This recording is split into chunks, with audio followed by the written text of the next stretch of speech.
Matthew chapter 16. And the Pharisees and Sadducees came up and testing him, asked him to show them a sign from heaven.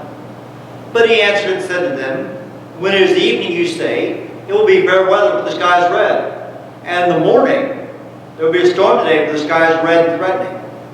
Do you know how to discern the appearance of the sky, but cannot discern the signs of the times? An evil and adulterous generation seeks after a sign, and a sign will not be given it, but the sign of Jonah. And he left and went away.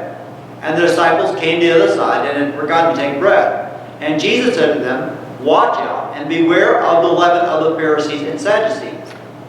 And they began to discuss among themselves, saying, it is because we took no bread. But Jesus, aware of this, said, you men of little faith, why do you discuss among yourselves that you have no bread? Do you not yet understand or remember the 5 loaves of the 5,000 and how many baskets you took up? Or the 7 loaves of the 4,000 and how many large baskets you took up? How is it that you do not understand that I did not speak to you concerning bread, but beware of the leaven of the Pharisees and Sadducees? Then they understood that he did not say to beware of the leaven of bread, but of the teaching of the Pharisees and Sadducees.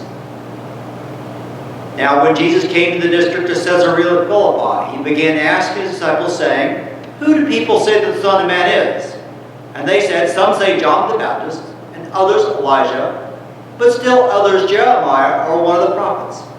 He said to them, but who do you say that I am? And Simon Peter answered and said, thou art the Christ, the Son of the living God. And Jesus answered and said to him, blessed are you, Simon Bar-Jonah, because flesh and blood did not reveal this to you, but my Father who is in heaven.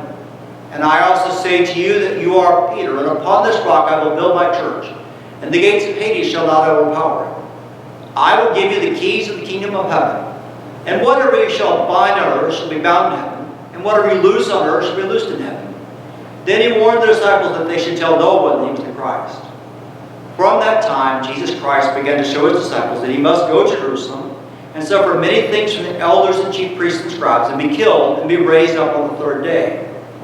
And Peter took him aside and began to rebuke him, saying, God forbid it, Lord, this shall never happen to you.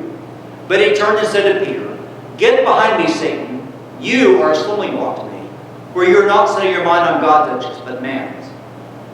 Then Jesus said to his disciples, if anyone wishes to come after me, let him deny himself and take up his cross and follow me. For whoever wishes to save his life shall lose it, but whoever loses his life for my sake shall find it. For what will a man be profited if he gains the whole world and forfeits his soul? Or what will a man give in exchange for his soul? For the Son of Man is going to come in the glory of his Father with his angels, and will then recompense every man according to his deeds. Truly I say to you, there are some of those who are standing here who shall not taste death until they see the Son of Man coming in his kingdom.